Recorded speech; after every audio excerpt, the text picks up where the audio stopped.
My name is Dan Parisi, and I'm a senior partner at BTS, and I lead the global business simulation practice. The focus of this presentation is to explore the history of adult learning and how learning has evolved across many human endeavors.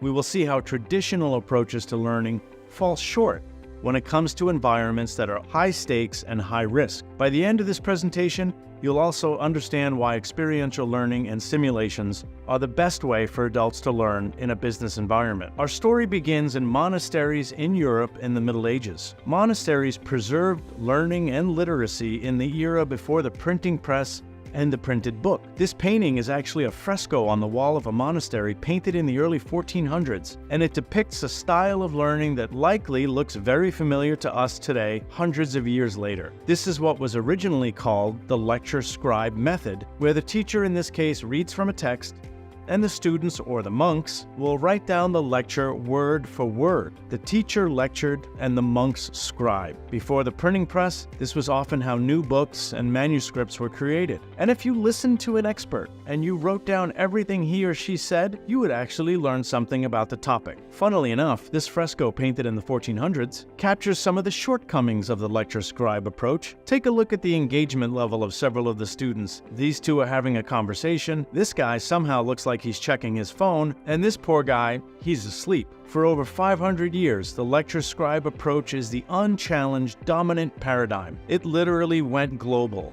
migrating from monasteries to universities and colleges all over the world, until an important invention comes along in 1890 at Harvard Law School. The inventor is a Harvard Law professor with the peculiar name of Christopher Columbus Langdell. In 1890, after humanity is subjected to a solid 500 years of the lecture scribe approach, Professor Langdell invents the case study, which brings an accurate summary of a historical event into the classroom for a more open and collaborative discussion. The learning is now more practical and less theoretical because of the use of real-world examples or cases. The case study approach catches on and is adopted in all professional schools like law, medicine, and business, and then spreads into many undergraduate colleges. Decades pass before the next revolution in adult learning, and this time, it doesn't come from the university system. Fun fact, there has not been a major innovation from universities on how adults learn since the case study in 1890. In the 1920s, an emerging aviation industry is desperately in need of a new approach to teach pilots. Tragically, too many young people were dying and too many expensive planes were being lost during the training of future pilots. You can't use the lecture scribe approach to teach flight theory and then put a new pilot in a plane and say, okay, now try flying. So some enterprising flight instructors invented a very rudimentary airplane cockpit simulation. It was basic, it was crude, and it worked. Flight simulators allowing for high-fidelity, real-world practice immediately saved lives, saved equipment, and reduced risk.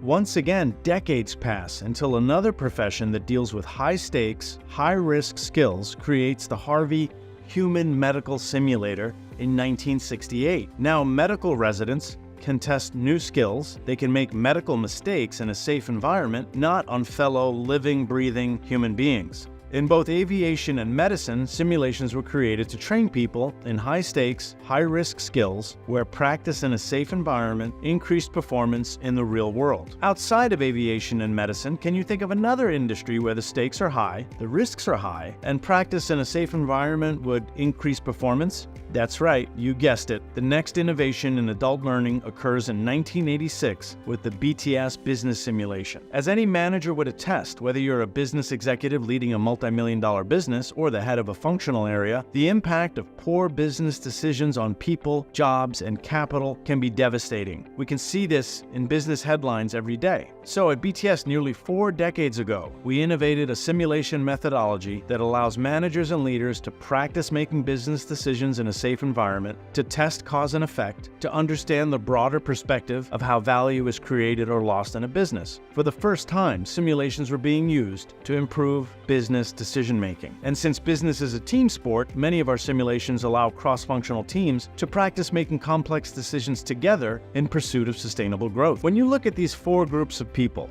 what do they all have in common?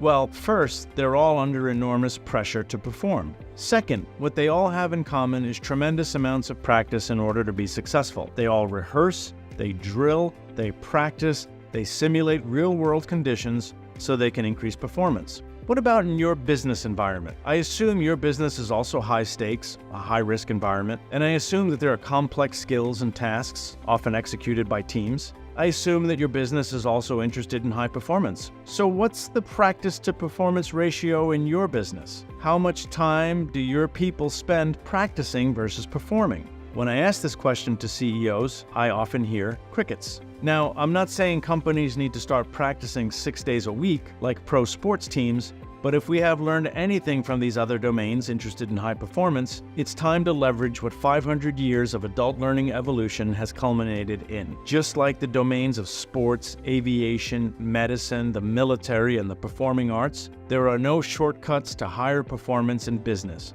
Practice in a safe environment, simulation, increases performance, and makes for better business leaders and better people managers. The BTS family of business simulations allows leaders in any business to increase performance through practice and simulation. Whether it's having cross-functional teams of VPs running your entire strategy into the future, or general managers leading a business unit to balance growth and profitability, or a team of middle managers practicing how to lead a new process, or managers learning how to give feedback to direct reports, or hiring managers putting candidates through a day-in-the-life simulation.